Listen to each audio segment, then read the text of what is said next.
سفرم را آغاز می‌کنم. سەردانەکەم لەو شوێنەوە دەست پێ یەکەم کە دوو سەرکردەی مێژووی ئێران و عێراق تێیدا شەهید کران. ئەم خاڵە وەرچەرخانێکی گرنگە لە مێژووی ناوچەکەدا. هەمووان لە شەڕی 40 ڕۆژەدا هێزی دەسەڵاتی ئێرانیان بینی و تێگەیشتن. تەنها پێویستە چاوێک لە دۆخی ناوچەکە بکەن تا بزانن کێ خەریکە سەرکەوتن بەدەستێنێت. عێراق و ئێرانیش کۆڵەکەی هێزی ئەم ناوچەیەن، هێزێک کە ساڵانێکە سنوورەکانی تێپەڕاند و ئێستاش ڕووی سپی ڕاستەقینەی زایۆنیەکان بۆ هەموو دنیا ئاشکرا بوو و ئیسرائیل وەک دوژمنی مرۆڤایەتی دەناسرێت. سەردانەکەی ئەمڕۆمان بۆ عێراق هەر لە پێناو بەهێزکردنی سیستەمی نوێی ناوچەکە و خێراکردنی پەرەپێدانی هاوکاریەکانی نێوان وڵاتانی ناوچەکەیە بەبێ دەستێوەردانی بێگانە.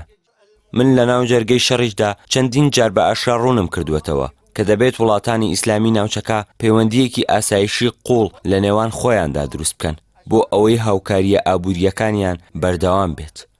کۆماری ئیسلامی ئێرانیش بۆ ئەم کارە تەواو ئامادەیە.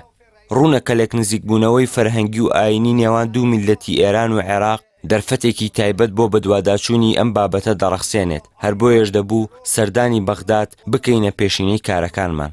من لەم سەردانەدا لەگەڵ بەرپرسانی باڵای حکوومەت و پەرلەمان و کەسایەتیە سیاسی و فەرهەنگی و ئابوووریەکان دیدار و گفتوگۆم دەبێت.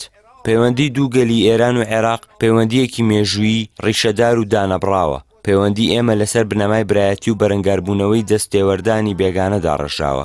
ئینشاءڵڵا لەم سەردانەدا هەنگاوی باش بۆ پتەوکردنی پەیوەندیەکان و دابینکردنی ئاسایش و خۆشبژێوی هەردوو وڵات دەنەین، چونکە بەهێزی ئێمە لە برایەتیماندایە.